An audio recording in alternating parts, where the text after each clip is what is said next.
안녕하세요. 오랜만에 주일 말씀 성경 같습니다. 근데 왜 하나님께서는 말씀을 섬길 때 부담스러운 말씀을 섬기게 하실까? 저도 이 말씀이 굉장히 부담스럽습니다. 근데 회개의 심정이 들었어요. 그래서 뭔가 여호와 하나님 앞에 진실이 사는 것 자체가 부담스러워한다면 문제가 있죠. 저는 책망을 좋아하지 않습니다. 저는 굉장히 부드러운 사람이에요. 아시죠? 부드러운 남자거든요. 그래서 칭찬하기를 좋아하고 농담하기를 좋아하고 남한테 싫은 소리 하기를 싫어하고 그런 사람입니다. 그러나 하나님의 말씀 자체가 저를 포함해서 모든 신자들에게, 더욱이나 간음하고 있는 신자들에게 책망하신 것 같습니다. 세상과 벗한 신자들에게 책망하시는 말씀이에요. 어쩔 수 없이 말씀을 증거해야 되겠죠. 저도 회개하고 여러분도 회개하고. 그래서 어쩌라고? 에베네셀의 하나님이 되기를 간절히 원합니다. 하나님은 이가봇의 하나님이 되기를 원치 않으십니다. 하나님은 이가봇의 하나님이 되는 것을 싫어하셔요. 그래서 엘리 제사장과 엘리 가족에게 경고하셨죠. 너희가 아는 죄악 때문에 내가 너희를 심판할 수밖에 없다. 너희가 아는 죄악이라는 뭐예요?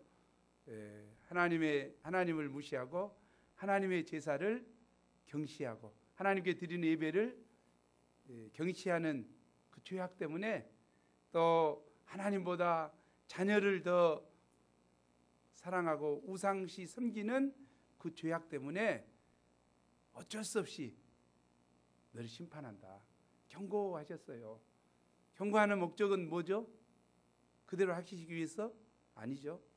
회개하도록, 돌이키도록,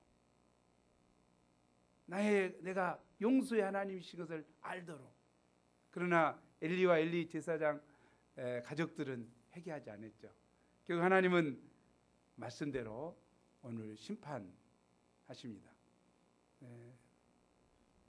오늘 말씀을 통해서 우리가 우리의 하나님, 선하신 하나님, 좋으신 하나님, 온 우주를 창조하시고 섭리하시고 운행하시는 하나님, 그 하나님이 우리에게 이가봇의 하나님이 아니라 에베네셀의 하나님이 되기를 원합니다.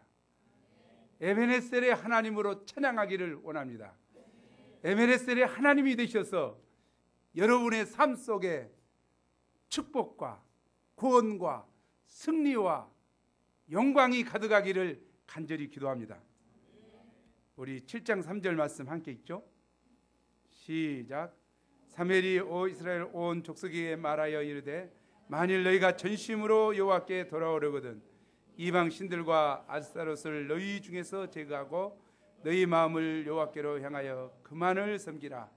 그리하면 너희를 제일부 언약궤를 빼앗긴 이스라엘, 이가봇의 하나님 4장입니다. 오늘 말씀이 조금 깁니다. 그러나 줄거리라 그렇게 메시지가 길지는 않을 거예요. 4장 1절에서 22절 언약궤를 빼앗긴 이스라엘, 이가봇의 하나님. 사사기를 보면 이스라엘과 블레셋은 끊임없이 전쟁을 하고 있음을 보게 됩니다. 이스라엘은 블레셋의 침략으로 시달림을 많이 받았습니다. 그런데 이번에는 이스라엘이 먼저 전쟁을 일으켰습니다. 그러나 그들은 패하여 4,000명 가량의 전사자를 냈습니다. 그들은 실패의 원인이 이스라엘의 죄 때문인지를 알지 못했습니다. 그들은 자신들의 죄를 회개하고 하나님께 도움을 구하기보다는 하나님을 원망했습니다. 그리고 작전의 일을 열어 실로에 있는 여호와의 언약궤를 전쟁터로 가져오고자 했습니다. 그들은 과거 여리고 성을 정복할 때 하나님의 궤의 유력을 상기하고 이를 전쟁 무기로 삼고자 한 것입니다. 여리고 전쟁 때 어떻습니까? 하나님의 궤를 앞세우고 찬양만 하고 7일 동안 성 주위만 돌기만 하고 마지막에 악을 쓸 때 어쩌습니까? 그 견고하던 여리고성이 와르르 무너졌거든요. 그것을 기억하고 여호와의 궤가 우리 가운데 있으면 전쟁에 승리할 것이다 생각하고 여호와의 궤가 진중에 들어오자 이스라엘 군대가 땅이 울릴 정도로 함성을 지르고 사기가 충천했습니다. 반면에 블레셋 군대들은 와, 뭔 소리냐? 여호와의 궤가 진영으로 들어왔다는 것을 알고 그들이 더 믿음이 좋은 것 같아요. 블레셋 사람들이 믿음이 더 좋았어요. 여호와의 궤는 여러 가지 재앙으로 애굽인을 친 그들의 신이다. 와, 이제 우리는 죽게 생겼구나. 그리고 비장한 결심을 하게 되죠. 9절입니다. 9절을 함께 읽어보죠. 그들의 믿음으로. 시작.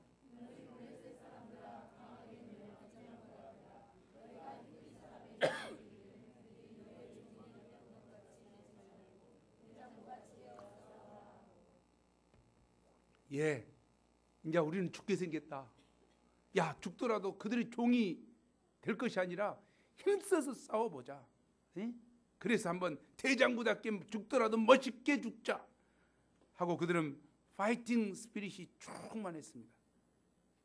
그러자 이스라엘은 여지없이 피하고 그 전쟁에서 3만 명이나 죽었습니다.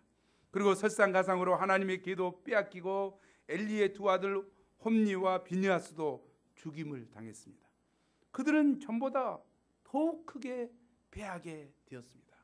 승리를 장담하고 갔는데 엄청난 패배를 했습니다.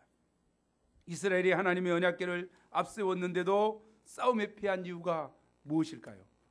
첫째는 엘리 가정과 이스라엘의 죄 때문입니다. 엘리는 당시 이스라엘의 최고 영적 지도자였습니다. 그런데 그는 하나님보다도 자식을 더 중히 여겼습니다.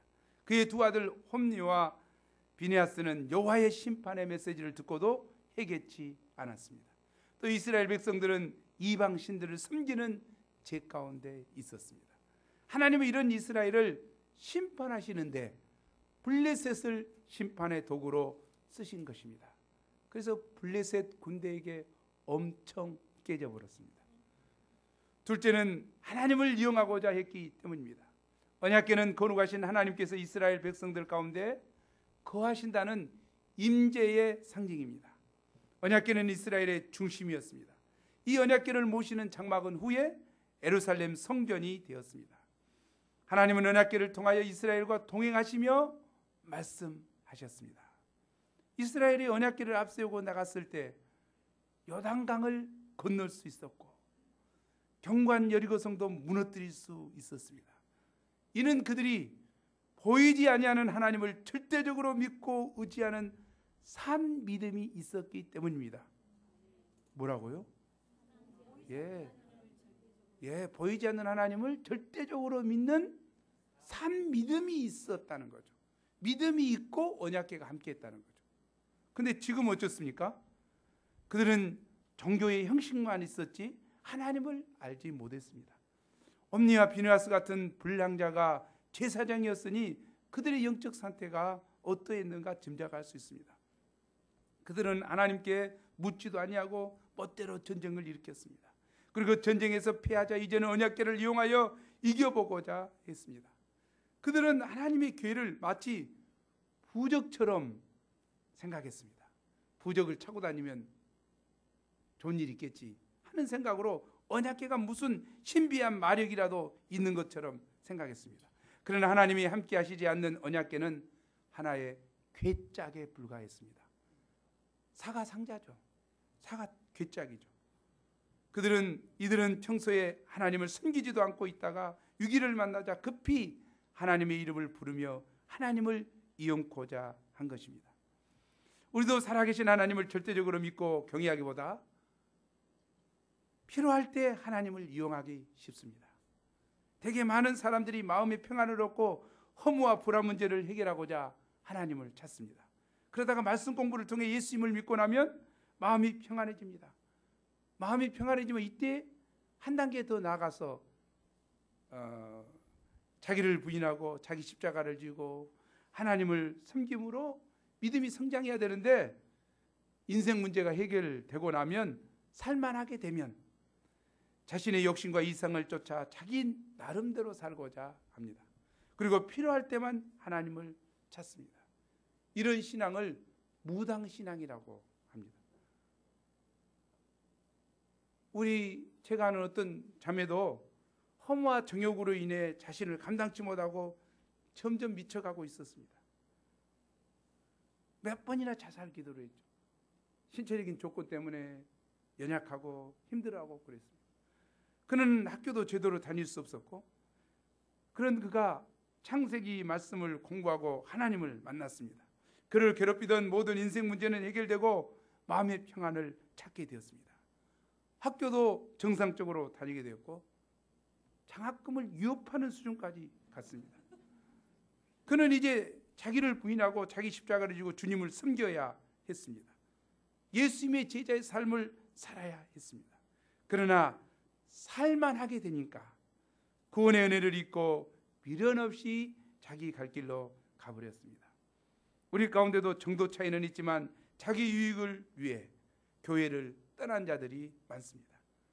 하나님께서 이런 자를 기뻐하실 리가 없습니다. 우리는 자신의 유익을 위해서 하나님을 이용하기 쉽습니다. 하나님을 복주머니로 생각하고 축복만을 구하기 쉽습니다. 또 말씀 공부하는 것을 아편주사 맞는 것처럼 생각하는 분도 있습니다. 이런 자들은 마음이 괴로우면 말씀 공부하러 와서 위로받고, 또 위로받고 나서 힘을 얻어 세상에 나가서 용감하게 죄를 짓습니다.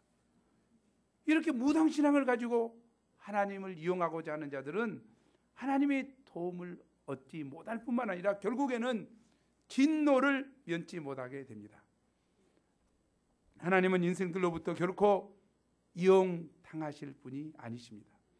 하나님은 절대로 만홀히 여김을 받지 아니하십니다. 하나님을 이용하고자 하는 마음이 조금이라도 있는 분들은 이 시간 회개하면 축복이 될 것입니다. 언약궤를 이용했다. 언약궤만 있으면 승리할 것이다. 이 언약궤를 우상으로 삼는 거죠. 우리도 그러기 쉬운 것 같아요. 십자가 목걸이만 달고 다니면 뭔 일이 좋아진가요? 전혀 좋은 일 없습니다. 안 다는 게 좋아요. 십자가 목걸이 달고 다니면 그 능력이 아니고 십자가, 예수님의 피와 십자가를 믿는 믿음이 구원할 것입니다. 십자가 상을 차에다가 다니고 다니는 사람 많이 있죠. 또 심지어는 십자가상 밑에서 기도하면 기도가 응답이 잘 된다고 생각하죠. 또 차에는 기도하는 사무엘상 가지고 다니는 말에 지켜줍니까? 안 지켜줍니다. 정말 기도하고 다녀야 되고 조심히 운전해야지 지켜주지. 막 사무엘상 놔두고 막 운전하면 교통사고 납니다. 어떤 사람은 성경 구절을 붙듭니다. 성경 구절을 믿는 것이 아니라, 그렇게 역사하실 하나님을 믿는 것이 아니라 성경 구절만 붙들고 다녀. 믿어야지 그 성경 구절대로 됩니다. 어떤 사람은 성경책 갖고 다녀, 그냥 끼고 다녀. 저도 마찬가지입니다만 날마다 끼고 다닙니다. 저는 이제 순간 필요할 때 그냥 전도하려고 그러지. 아멘. 그러지 우상으로 갖고 다니는 거 아니에요. 성경책 귀신 쫓을 때 보면 성경책 그냥 꽉 가슴에 넣고 자고, 어떤 사람은 베고 자면 다 머리로 들어와 볼 줄 알고 그런 사람도 있어요. 실제로 그래요. 어떤 기도원 원장은 그냥 성경책으로 그냥 막 대인다고 있다 갔다가 귀신 쫓을 때 그런다고 해서 능력이 나타나는 거 아니에요. 저도 그렇게 해봤지만 능력이 안 나타나더라고요. 성경 말씀을 그대로 믿는 것이 중요하죠. 믿음이 역사한다는 거죠. 네? 믿음이 역사한다. 우리는 실제와 상징을 혼돈하면 곤란해요. 혹시 우리 가운데도 어떤 그런 모양을 하기 싫어요. 제가 경험했던 것 중에 뭐가 있냐면, 쇠양의 자체를 양이 변화될 걸로 이용한다는 거죠. 하나님 역사하지 않습니다. 쇠항에 통해서 살아계신 하나님이 그에게 역사하도록 기도해야 돼요. 쇠항의 자체가 능력 있는 거 아니에요. 또 어떤 사람은 우리는 한때 또 찬양기도 하면은 그냥 찬양하면서 기도하면 그냥 다 회개의 역사가 일어날 것이다. 그렇게 생각하고 있거든요. 한 2년간 그랬어요. 3년째 되들 때 우리는 또 찬양기도 통해서 양들이 완전히 변화돼. 그 찬양이 됐는데 냉랭해 버려 전부 다. 진짜입니다. 하나님 그때 깨닫게 한 거예요. 네가 왜 나를 이용하냐? 왜 찬양 예배를 이용하려고 하냐? 하나님은 어떤 모양으로든지 그걸 이용하고 하나님 대신하는 것을 싫어하십니다. 하나님은 하나님으로 우리가 영접하고 하나님으로 섬겨야지 어떤 것도 대신할 수가 없어요. 하나님은 살아계신 분이시고 그 하나님의 영광을 스스로 드러내신 분이신 것을 알아야 됩니다. 뒤에 또 나오니까 보죠. 11절에서 22절에는 엘리 가정에 대한 하나님의 심판이 기록되어 있습니다. 하나님을 멸시하고 자행자제하던 홈니와 비니아스는 전쟁에서 죽임을 당했습니다. 11절이죠. 또 엘리는 하나님의 계가 빼앗겼다는 소식을 듣고 마음에 큰 충격을 받고 의자에서 자빠져 목이 부러져 죽었습니다. 비니아스의 아내는 만삭이었는데 남편과 시부가 죽고 하나님의 언약궤가 빼앗겼다는 소식을 듣고 해산하다가 죽었습니다. 이때 그녀는 아들을 낳았는데 산파들이 아들을 낳았으니까 기뻐해. 그래도 전혀 관심 없이 아들의 이름을 지었죠. 뭐였습니까? 이가봇이라고 지었습니다. 이는 이스라엘에서 영광이 떠났다는 뜻입니다. 이는 이스라엘의 형편을 한마디로 잘 묘사한 것입니다. 하나님의 영광이 함께 계시지 않는 이스라엘은 버림받은 사생아와 같이 가장 비참한 상태가 된 것입니다. 이가봇의 하나님은 심판의 하나님이십니다. 하나님은 구원을 원하시지 심판을 결코 원치 않으십니다. 사실 엘리 제사장과 아들들은 하나님의 경고의 말씀 앞에 회개하지 않았습니다. 그의 죄악된 삶에서 돌이키지 않았습니다. 때문에 하나님은 사무엘에게 말씀하신 대로 엘리 가정을 심판하실 수밖에 없었습니다. 안타까운 일인 것 같아요. 우리는 엘리를 심판하시는 하나님을 통해 하나님은 반드시 말씀대로 행하시는 분이심을 보게 됩니다. 하나님은 한다면 반드시 하시는 분이십니다. 또 엘리를 통해서 우리에게 주신 사명과 특권을 잘 감당치 못할 때 모든 축복은 빼앗기고 저주를 면치 못한다는 사실도 배우게 됩니다. 우리는 이 시대 양무리들의 목자요 성경 선생으로서 받은 바 사명과 특권을 두렵고 떨림으로 잘 감당해야겠습니다.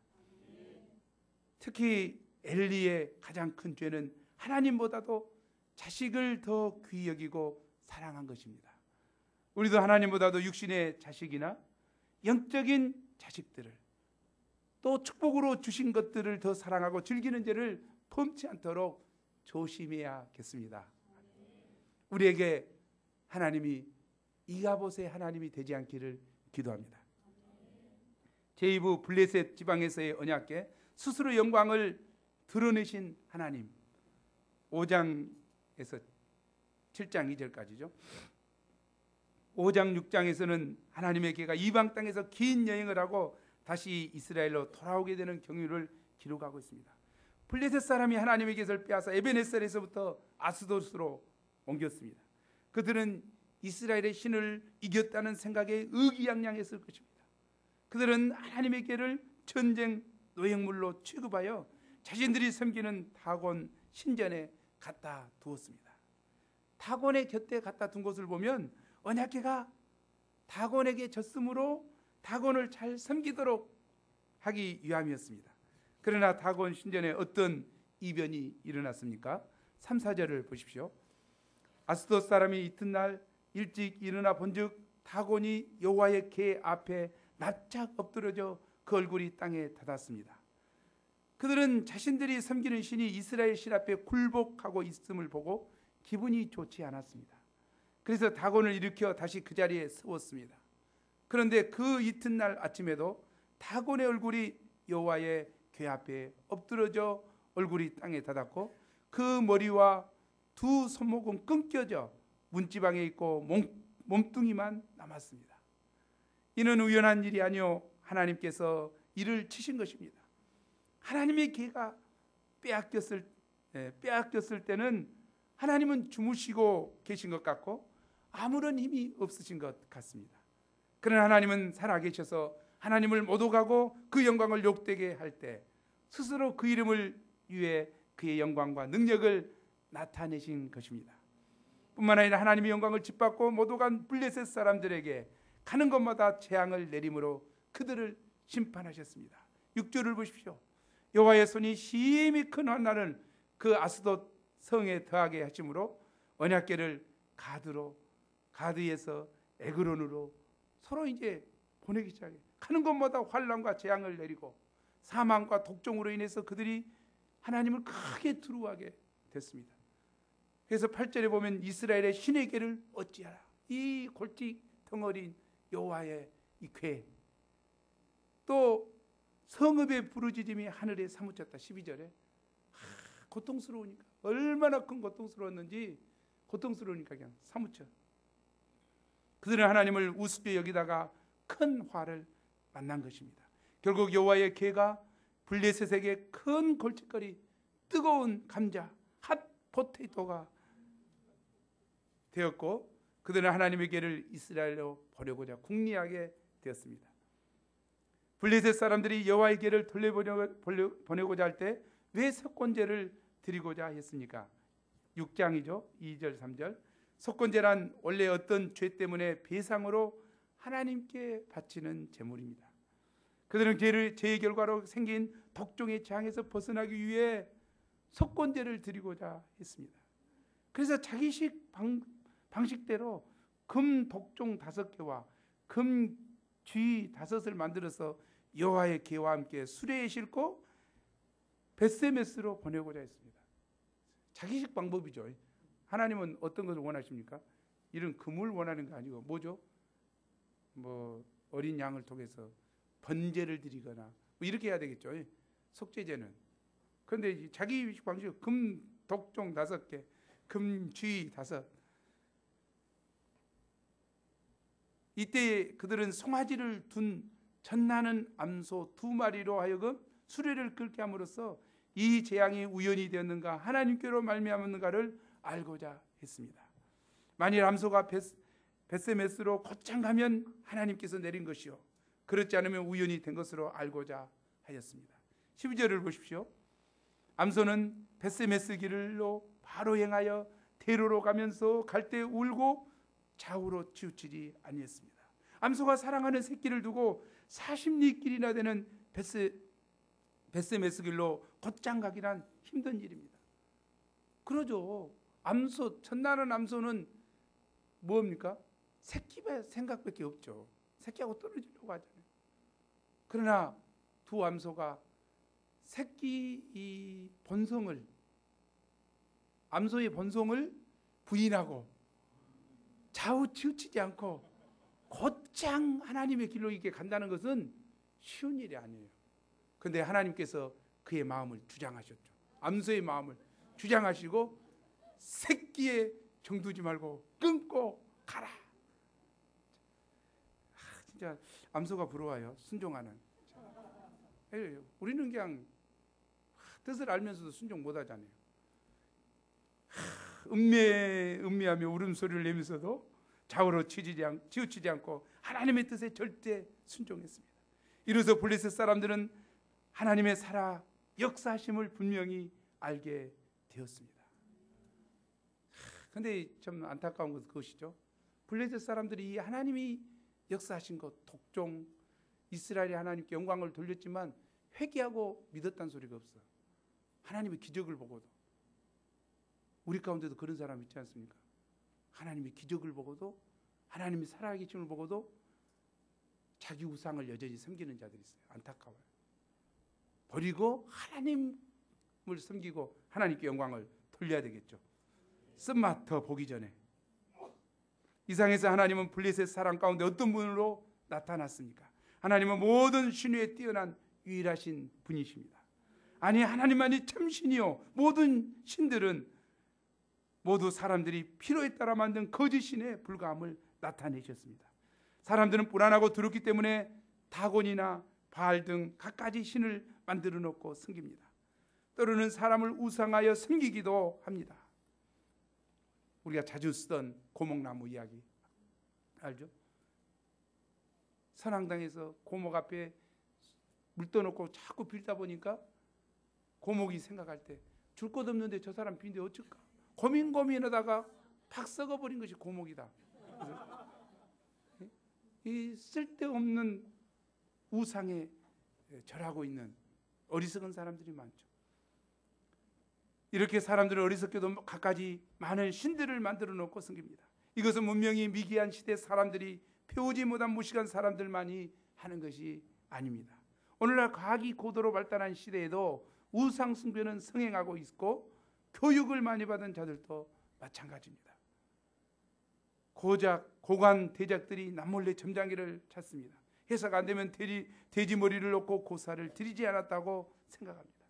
그러나 사람들이 만든 신들은 입이 있어도 말하지 못하고 눈이 있어도 보지 못하고 귀가 있어도 듣지 못합니다. 그에게 부르짖어도 응답이 없고 고난에서 구해내지 못합니다. 실로 그것들은 아무것도 아닙니다. 그러나 하나님은 어떤 분이십니까? 유일하신 참 하나님이십니다. 이 여호와 하나님은 모든 신보다 크시며 모든 왕보다 크신 왕이시고 모든 주보다 뛰어나신 주님이십니다.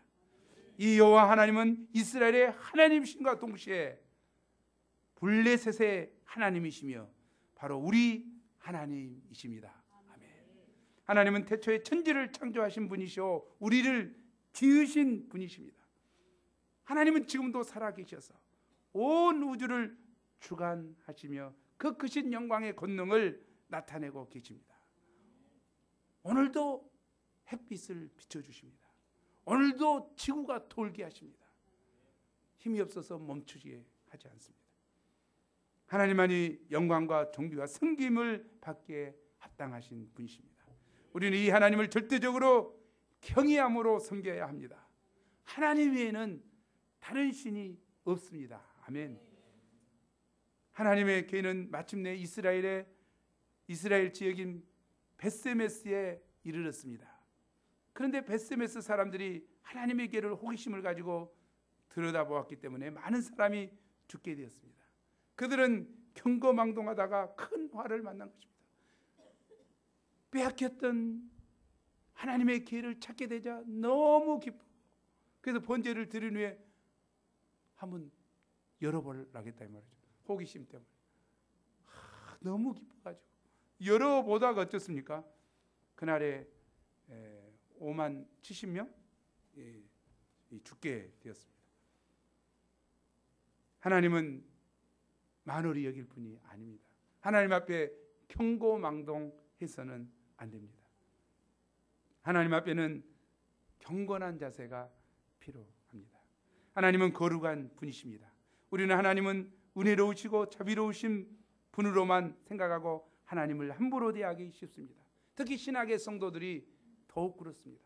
왜냐하면 예수님의 십자가의 사랑 때문에 예수님은 우리의 모든 죄를 용서하시고 십자가를 믿고 의지하는 우리를, 예수님을 구주로 영접한 우리를 용서하시고 우리를 구원하셨습니다. 우리를 구원했다고 해서, 당신의 독생자 외아들을 보내셨다고 해서, 우리의 죄의 대가로 지불했다고 해서 하나님이 거룩하신 분이 아닌 것이 아닙니다. 하나님은 거룩하시고 온 우주를 지으신 크신 하나님이십니다. 이 하나님 앞에, 이 하나님이 우리에게 베푼 사랑을 인해서 우리는 더욱 그분의 사랑 앞에 감격하고 감사하고 그분을 경외함으로 나아가야 합니다. 그런데 우리가 경외함을 잃어버리기 쉬워요. 하나님은 나를 용서하실 거야. 물론 용서하실 것입니다.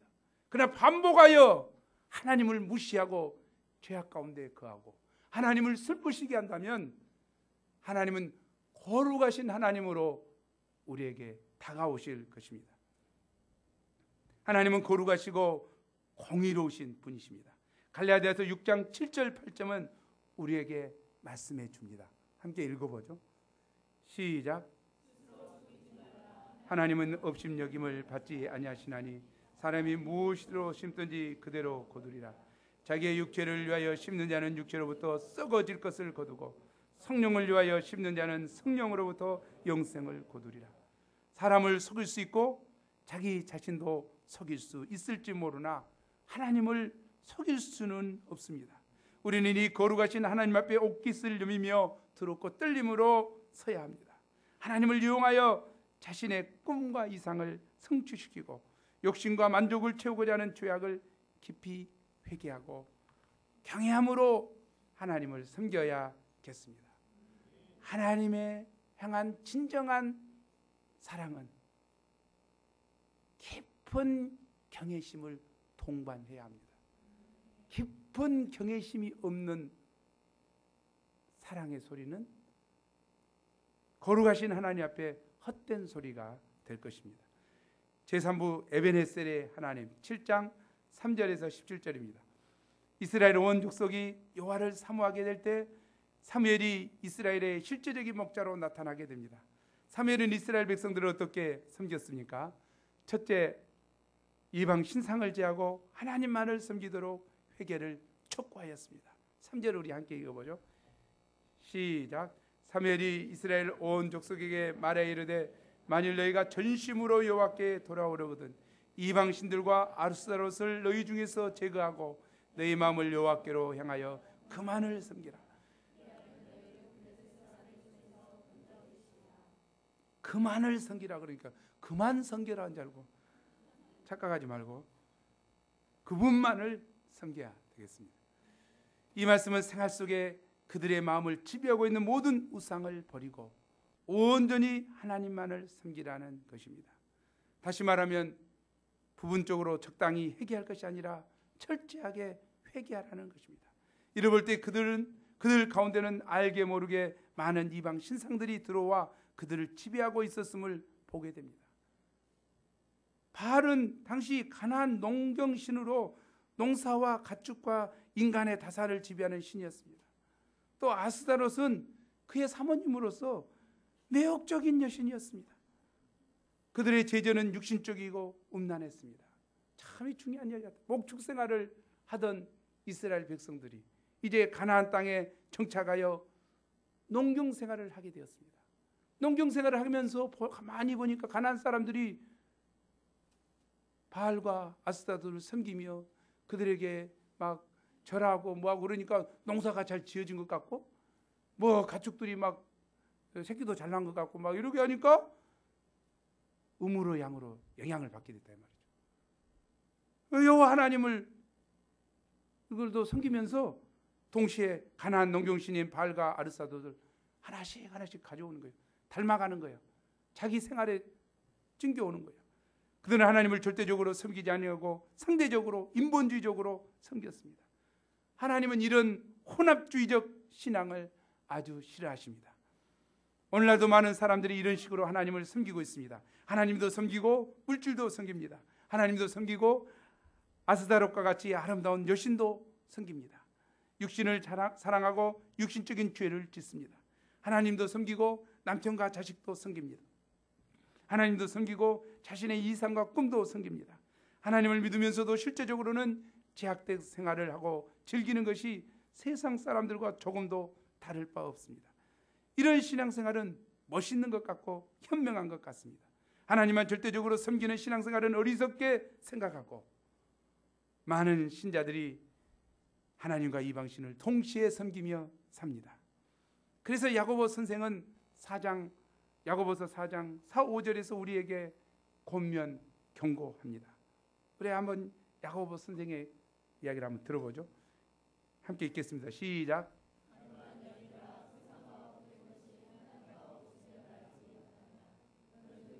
세상과 보시 되고자 하는 자는 스스로 하나님과 원수가 되는 것입니다.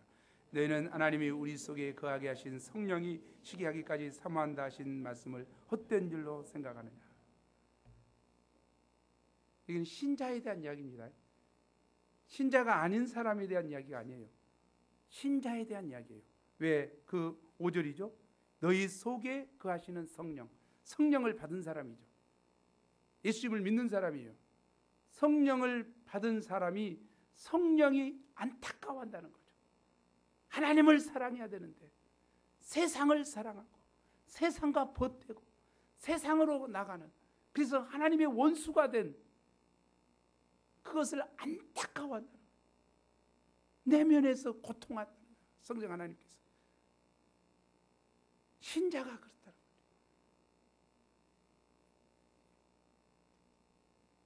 그렇습니다. 우리는 결코 두 주인을 섬길 수 없습니다. 하나님 아니면 바알, 하나님 아니면 세상, 어느 하나를 택일해야 합니다. 엘리야 선지자도 갈멜산 전투에서 양다리 걸친 백성들에게 도전합니다. 우리 도전하는 것 한번 읽어보죠. 시작. 엘리야가 모든 백성에게 가까이 나아가 이르되 너희가 어느 때까지 둘 사이에서 머뭇머뭇하려느냐. 여호와가 만일 하나님이면 그를 따르고 바알이 만일 하나님이면 그를 따를지니라 하니 백성이 말 한마디도 대답하지 아니하니라. 살아계신 하나님, 살아계신 하나님을 체험했으면서도 알면서도 하나님만 섬기지 않고 바알 우상을 따라가는, 즐기고자 하는, 순간의 유혹을 이기지 못하는 안타까운 것을 고민하고 있는 것 같습니다. 우리가 하나님을 섬기려면 우리 마음속 깊이 있는 이런 모든 이방 신상을 제하고 마음을 하나님께로 향하여 그분만 섬겨야 합니다. 마음을 하나님께로 향하여 중요한 것 같아요. 내가 바라보고 있는 것이 무엇입니까? 내가 향하고 있는 것이 무엇입니까? 세상입니까? 여호와 하나님입니까? 우리는 몸을 틀어야 돼요. 세상을 향하고 있는 마음과 생각에서 몸을 틀고 마음을 여호와 하나님께로, 여호와 하나님이 주신 것에 여호와 하나님만 바라보도록 틀어야 합니다. 그리고 내 마음 첫자리에 하나님 외에 다른 것이 있으면 안 되겠습니다. 4절을 보십시오. 이스라엘 백성들은 도전적인 사무엘의 회개 메시지를 듣고 바알과 아스타로스를 제거하고 여호와만 섬기게 되었습니다. 놀라 은혜가 있는 것 같아요. 이 회개했던 이스라엘 백성, 사무엘은 거기서 끝나지 않고 미스바에 모여서 영적 집회를 가졌습니다. 그들은 물을 길어 여호와 앞에 부었습니다. 이것은 물을 쏟듯이 죄를 토하고 회개한다는 뜻입니다. 그들은 그날에 금식하고 죄를 고백했습니다. 우리 함께 고백해 보죠. 시작. 예, 우리가 여호와께 범죄하였나이다. 큰 소리로 시작. 하나님께서는 우리 마음의 숨은 죄악을 내어놓고 고백하기를 원합니다. 죄를 고백할 때 사죄의 은혜를 덧입을 수 있습니다. 미스바 모임을 통해 죄를 회개하는 거국적인 회개의 역사가 일어났습니다. 개인뿐만 아니라 모임이나 국가의 진정한 부흥은 하나님 앞에서 고백하는 진실한 회개로부터 시작됩니다. 평양 대부흥운동이 그리했습니다. 웨일즈 부흥이 그리했습니다. 한국의 부흥이 뜨거운 눈물의 회개기도부터 시작됐습니다. 우리가 다시 한번 뜨거운 주님 앞에 회개하고 죄를 애통하며 회개하며 돌이켜 하나님만을 전심으로 섬길 수 있기를 기도합니다. 둘째, 사무엘은 부르짖어 기도하였습니다. 이스라엘이 미스바에 모였다는 소식을 듣고 블레셋이 공격해 왔습니다. 이스라엘은 도간에 든 쥐와 같았습니다. 이때 백성들은 믿음이 생겨 사무엘에게 쉬지 말고 부르짖도록 요청했습니다. 이에 사무엘은 9절에 보면 여호와께 젖먹는 어린 양 하나를 가져다가 온전한 번제를 드리고 부르짖으며 기도했습니다. 블레셋 군대가 칼과 창을 번뜩이며 또두와 같이 번제드리는 장소까지 가까이 오고 있었습니다. 이런 때 하나님께 부르짖어 기도하는 것은 살아계신 하나님을 믿는 믿음이 없이는 불가능한 일입니다. 사무엘은 전능하신 하나님을 믿고 조금도 요동치 않고 간절히 기도했습니다. 그러자 하나님의 응답으로 기적이 일어났습니다. 하나님께서 블레셋 사람에게만 들리는 그 노래를 라우드 썬더, 큰 천둥 소리를 이스라엘 백성에게, 이전에는 이스라엘 백성을 심판하셨지만 이제는 블레셋 군대에 큰 천둥 소리가 들렸습니다. 엄청난 소리가 들리니까 깜짝 놀래가지고 어지러워져서 싸울 기력을 잃고 도망하게 됐습니다. 그럴 때 이스라엘 군대가 쫓아가 그들을 살려오게 했습니다. 블레셋은 이스라엘 때문이 아니라 여호와 하나님 때문에 패배하였습니다. 여기서 이스라엘의 구원, 승리는 어떤 개인이나 집단도 자신의 공로로 주장할 수 없음을 볼 수 있습니다. 하나님께서는 사무엘의 기도를 들으시고 응답하시고 행동하셨습니다. 이것이 기도입니다. 여호와 하나님께 부르짖어 기도하고 여호와 하나님은 응답하고, 그것이 기도입니다. 여호와 하나님이 행동하시는 것입니다. 여러분의 기도는 어떻습니까? 부르짖음만 있고 응답이 없다면, 하나님이 행동하는 것이 없다면 기도가 아닙니다. 기도를 점검이 필요합니다. 기도는 부르짖으면 응답이 있습니다. 이것이 사무엘의 하나님이요, 나의 하나님이요, 여러분의 하나님입니다. 이처럼 하나님, 여호와 하나님은 택한 백성 이스라엘에 대하여 언제나 신실하신 분이십니다. 12절을 보십시오. 함께 읽겠습니다. 시작. 사무엘이 돌을 취하여 미스와 센 사이에 세워 이르되 여호와께서 여기까지 우리를 도우셨다 하고 그 이름을 에베네셀이라 하니라. 사무엘은 승리를 얻고 돌로 기념비를 세웠습니다. 이는 하나님의 은혜를 기억하도록 하기 위함이었습니다. 사무엘은 기도로 구원 역사를 이루었습니다. 여기까지 도우시는 에베네셀의 하나님을 찬양합니다. 여기까지, thus far, 거리상 여기까지, up to now, 이제까지 도우신 하나님, 여기까지 도우신 하나님. 아멘. 나의 삶 속에서 여기까지 도우시는 에베네셀의 하나님이 계신가? 나의 삶 속에는 여기까지 도우시는 에베네셀의 하나님이 계신가? 나의 삶 속에는 에베네셀의 하나님이 아니라 이가봇의 하나님만 계신가? 중요한 이야기입니다. 여호와 하나님께서 우리에게 그분의 영광을 보이심으로 우리 삶에서 그분께서 이가봇의 하나님이 아니라 항상 에베네셀의 하나님이 되시기를 간절히 축원합니다. 구원의 하나님이 되기를 간절히 원합니다. 구원과 축복과 승리의 하나님이 되시기를 빕니다. 셋째, 순회하며 이스라엘을 다스렸습니다. 사무엘은 블레셋에게 빼앗긴 땅을 도로 찾았습니다. 하나님과의 관계 회복이 모든 것의 회복의 시작이었습니다. 사무엘이 사는 날 동안 전쟁이 그치고 평화가 왔습니다. 이 정도 되면 사무엘은 안일해지기 쉽습니다. 그러나 15, 16절을 보십시오. 그런 여러 지역을 신방하면서 이스라엘을 다스렸습니다. 다스린다는 것은 옳고 그름을 판결해 주는 것을 말합니다. 사무엘은 부지런히 신방함으로 백성들을 구체적으로 돌아보았습니다. 사무엘같이 위대한 하나님의 종도 열심히 신방하며 양들을 돌보는데 우리도 신방하며 돌아봄으로 하나님의 양떼를 생명의 길로 인도할 수 있기를 기도합니다. 사무엘은 참으로 위대한 하나님의 사람이요 백성들의 선한 목자였습니다. 하나님을 경외하는 영적 지도자 한 사람을 통해서, 또 백성들에게 도전하는 이 영적 리더 한 사람을 통해서 이스라엘은 혼란과 영적 무지에서 벗어나 참되신 하나님만을 온전히 섬기게 되었습니다. 그리고 그들 가운데는 참 행복과 평화가 깃들게 되었습니다. 결론입니다.